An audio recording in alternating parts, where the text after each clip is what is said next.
Enfants de la Terre. Allez, mercredi 24 juin. Pic, juin, pic de chaleur, hein, soi-disant aujourd'hui. Bon, je vais vous parler, je vais faire une petite série, là, 3-4 vidéos de suite sur mes petits plants exotiques, hein, passiflore, l'amour en cage, physalis, le coqueret du Pérou, et puis après, les autres, là, le tomatillo, le tamarillo, je l'ai loupé. Et le pépino, apparemment, je l'ai loupé aussi. Donc déjà, sur ces trois-là, je vous parlerai de ces petits fruits bien sympathiques.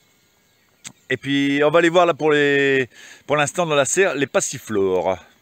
Donc, pour parler vite fait un peu du passiflore, le fruit de la passion, la grenadille aussi. Bon, c'est voilà, sud-américain, encore une fois. Hein. Un peu comme tout ce qu'on est en train de manger en ce moment. Hein. Les pommes de terre, les tomates.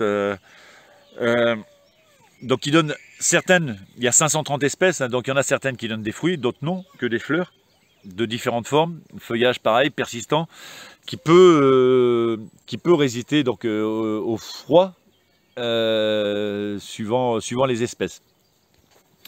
Alors, il y a alors, ce qui est pratique aussi, c'est que ça n'a pas besoin d'une terre super enrichie, ça n'a pas vraiment d'exigence au niveau du sol. Donc, par contre, pas mettre si c'est trop humide, parce que justement par rapport au gel, là, ça pourrait être néfaste ou doux, un bon paillage pour l'hiver. Mais il y a des petites anecdotes qui sont sympas que j'ai retenues là-dessus. Alors, je suis sur Wikipédia, mais il y a Rustica, il y a plein de sites. Mais j'aime bien Wikipédia parce qu'il y a des petites anecdotes. En fait, elles tiraient leur nom du fait que les missionnaires jésuites d'Amérique du Sud se servaient pour représenter la passion du Christ auprès des indigènes de la fleur de cette liane. Son pistil, c'est les dessins de sa corolle et diverses pièces florales ressemblant à une couronne d'épines, au marteau et au clou de la crucifixion. Et la diversité des formes de feuilles chez les passiflores serait due aux papillons. Les Lépidoptères heliconius, c'est pour ça que j'aime pas trop étudier parce que je parle pas très latin, ont tendance à choisir certaines formes de feuilles pour y pondre. La pression des chenilles dévorant les feuilles pousse la plante à inventer d'autres formes. Donc ça peut être sympa parce que ça pourrait être une plante qui évolue au fur et à mesure, du temps et de les agressions des chenilles.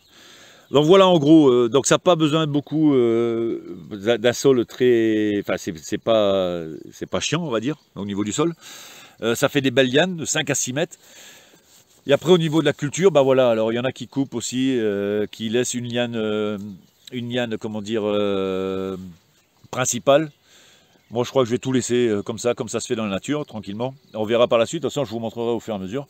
Mais voilà, en fait, c'est vraiment, ça a l'air d'être vraiment sympathique. Et puis, les fruits, par contre, on sait que c'est bon. Hein. Déjà, quand on mange un petit sorbet au fruit de la passion, une glace ou même le fruit en lui-même, on se régale. Donc, on va aller voir ça maintenant. Oh. Alors, pendant une semaine, je ne suis pas venu au jardin, les petits travaux dans la maison.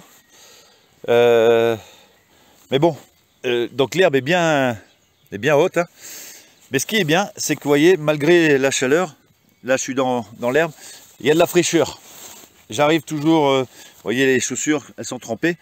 Donc j'ai toujours cette petite humidité et je pense que ça doit être, à tort ou à raison, on verra bien, meilleur que le paillage à mon avis.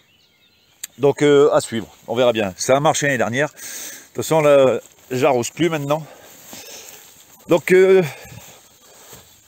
ça pousse tout doucement, puis alors, les fleurs. Allez, hop. Alors je sais que ici dans cette serre, les tournesols sont cassés la gueule. J'ai une fleur, une passiflore qui a fleuri, elle est là. Voilà, elle était ouverte, donc elle va s'ouvrir cet après-midi. Je vais zoomer. C'est vraiment, vraiment magnifique. Alors ça, c'est une passiflore qui ne donne pas de fruits. C'est 2 plants que j'avais achetés à Aldi. Il y en a un autre, normalement, je me méfie qu'il n'y ait pas la couleuvre. Ah ça y est, putain, mais en une semaine de temps, il y a des choses qui arrivent. Et l'autre, elle doit être là-bas, quelque part. Oui, ici, je la vois. Voilà, elle est là. Par contre, j'ai 2 passiflores, du coup. Celle-là, avec une passiflore banana qui m'a été donnée par Aurélie Jardine, le jardin d'Aurélie. Voilà, Donc elle a été mise il n'y a pas longtemps. Et puis voilà. Et puis j'ai celle-là. Voilà. Celle-là, pareil, passifort bleu, acheté chez Atmosphère, qui a bien pris. Donc, vous voyez, un plante liane, hop, qui est bien là et qui redescend là. Donc là, le but aujourd'hui, ça va être de faire des boutures pour appeler, replanter et puis multiplier, parce que ça peut être bon d'avoir des fruits. Là, je vais pouvoir faire des boutures. Voilà, il y a des... C'est reparti sur les côtés ici, vous voyez, en bas. Donc je ne vais pas me gêner. Alors je vais en faire 3. Je vais vous expliquer pourquoi. Alors j'en fais 3 parce que, alors voilà, je vais prendre ici. Clic-clac Kodak. Celle-là aussi, elle repartira de toute façon. Hop. Et puis on va prendre un petit bout ici. Voilà. 3 petites boutures. Alors je vais essayer de tenir. Ah oui, j'ai une idée, attendez. Voilà. Donc là on va débarrasser de quelques feuilles. Hop. Histoire qu'il y ait une bonne reprise. Voilà, voilà. Je vais même la raccourcir un peu. Du coup j'en aurai un peu plus, on verra bien. Et là je vais mettre ça dans les petits pots. Alors en fait je vais passer mon temps, je crois, au mois de juillet, à bouturer tout ce qui est à bouturer. Donc remultiplier à fond tout ce qui est tomate. Donc je tasse bien pour qu'il y ait un bon contact avec la plante. Donc voilà, la même chose pour celle-là. On enlève les feuilles un maximum. Je vais refaire 2 aussi, celle-là. Donc enfin bon, voilà. Je refais pareil dans un autre petit pot.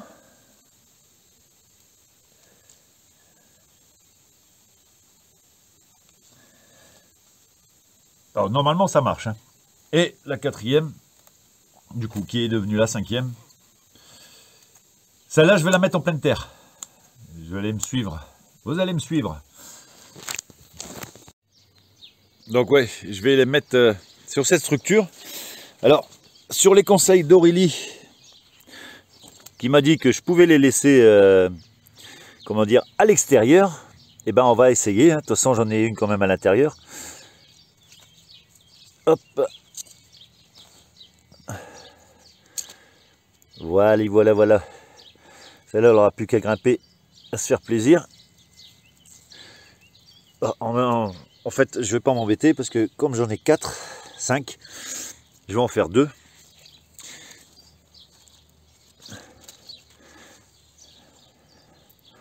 Donc là, elles sont à l'abri, à l'ombre des haricots d'Espagne qui sont en train de grimper. J'arrose bien pour qu'il y ait une bonne reprise, en espérant bien sûr. Alors je fais aussi en pleine terre parce que je m'aperçois que j'ai les meilleurs résultats quand je fais mes rebouturages en pleine terre que dans les pots. D'ailleurs, faut pas oublier de les arroser, les pots non plus. Voilà, voilà. Je vais les laisser là, comme ça je sais qu'ils seront dans le coin. Donc voilà pour les fruits de la passion. Parce que je m'aperçois qu'il n'y a pas beaucoup de gens en fait qui mettent des fruits comme ça. Alors je vous parlerai la semaine prochaine de l'amour en cage. Alors à l'extérieur, je pensais que ça aurait été plus fragile que ça, mais vous voyez, j'ai déjà des fruits qui se forment, que sur mes plants de tomates qui ont un peu craint le froid en début de juin, là, avec les 4, 5, 6 degrés du matin. Eux, en fait, apparemment, sont plus rustiques que ça. Je suis en train de regarder si ça peut se bouturer aussi. Et puis je vous en parlerai. Donc voilà. Alors pour les passiflores, vous avez vu des plantes grimpantes. Hein, donc ici, ça devrait orner toute la structure. D'ailleurs, je vois que mes courges ont compris le truc. J'ai même pas eu besoin de trop les mettre, à part celle-là qui partait par là-bas. Je l'ai fait revenir. Là, c'est déjà accroché à ses copines. Donc voilà. Donc faites un peu de fruits un peu exotiques. Alors apparemment, ça craint pas trop le gel, d'après Aurélie. Donc on verra bien.